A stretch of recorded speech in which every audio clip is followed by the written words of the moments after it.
Tamil Junior May 1987. Get ready. 10 seconds. 5 seconds.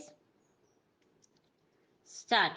மாண்புமிகு மேலவை தலைவர் அவர்களே, தமிழகத்தில் 7வது ஐந்தாண்டு திட்டத்தில் ஏறத்தாழ 10 சர்க்கரை ஆலைகள் வர இருப்பதாக அறிவிக்கப்பட்டிருப்பது பற்றி மகிழ்ச்சி அடைகிறேன். அந்த சர்க்கரை ஆலைகளை கூட்டுறவு துறையிலோ அல்லது அரசு துறையிலோ அமைப்பதுதான் சரியாக இருக்கும் என்பது என்னுடைய கருத்து. விவசாயிகளின் விருப்பமும் அதுவேயாகும்.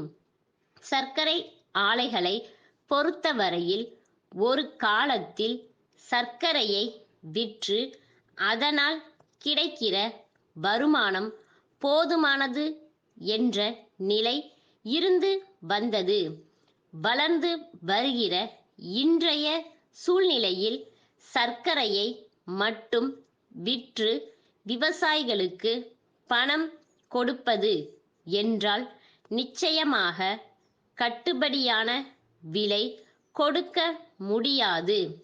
ஆகையால் சர்க்கரை உற்பத்தி செய்வது மட்டுமல்லாமல் அதனோடு தொடர்புடைய உப தொழில்களுக்கும் ஏற்பாடு செய்ய வேண்டும்.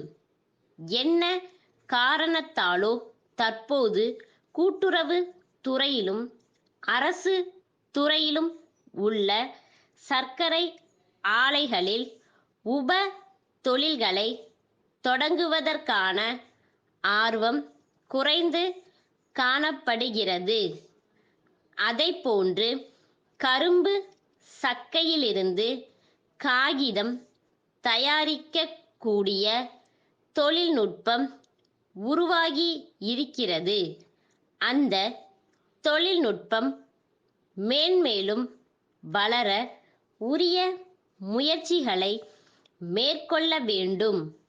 நம் நாட்டில் காகித உற்பத்தி பெருகினால் இறக்குமதி செய்யப்படும் காகிதத்தின் அளவு குறைந்து அந்த அளவுக்கு அந்நிய செலவாணி மீதமாகும். இதனை கருத்தில் கொண்டு பெரிய மாவட்டங்களை எல்லாம் பிரித்து மாவட்டந்தோறும் தொழில் மையம் அமைக்க வேண்டும். மாவட்டங்களிலே தொழில் மையங்கள் உருவானாலும் வட்டங்களிலேயும் தொழில்கள் உருவானால்தான் தமிழ்நாடு தொழில்துறையில் முன்னேற முடியும்.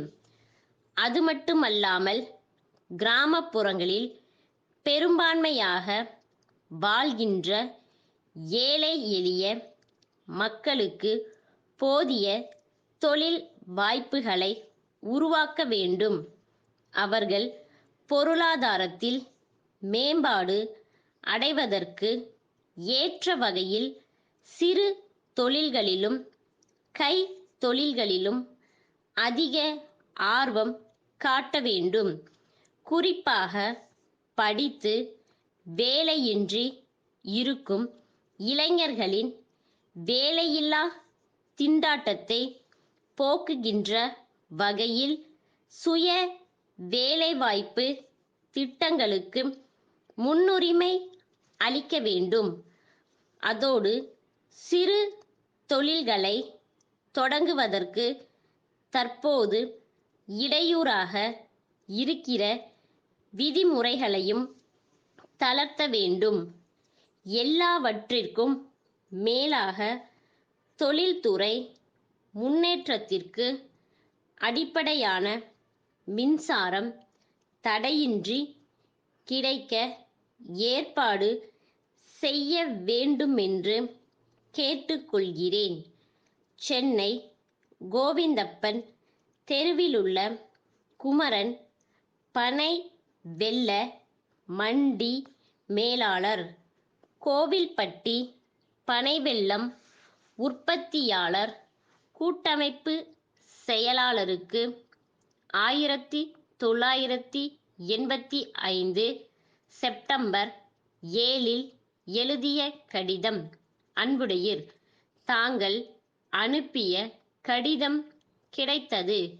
கடிதத்தில் குறிப்பிட்டுள்ளபடி பனை வெல்லம் முதல் தரமானதாக இல்லை. மேலும் குறிப்பிட்டுள்ள விலையை விட குறைந்த விலைக்கே விற்பனையாகி உள்ளது.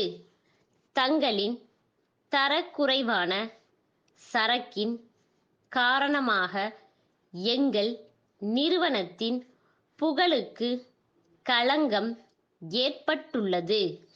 இத்தகைய தவறுகள் நடைபெறாமல் பார்த்து கொள்வதுடன் வாடிக்கையாளர் நலன் கருதி எங்கள் நிறுவனத்தின் தேவையை உடனுக்குடன் பூர்த்தி செய்து தரமுள்ள பொருளையே அனுப்பி வைக்க வேண்டுகிறோம். அவ்வாறு செய்ய தவறுவீர்களேயானால் தாங்கள் அமைப்புடன் உள்ள தொடர்புகள் யாவற்றையும் நிறுத்த வேண்டிய நிலைமை ஏற்படும் என்பதை தெரிவித்துக் கொள்கிறோம். தங்கள் நம்பிக்கையுள்ள ஸ்டாஃப்.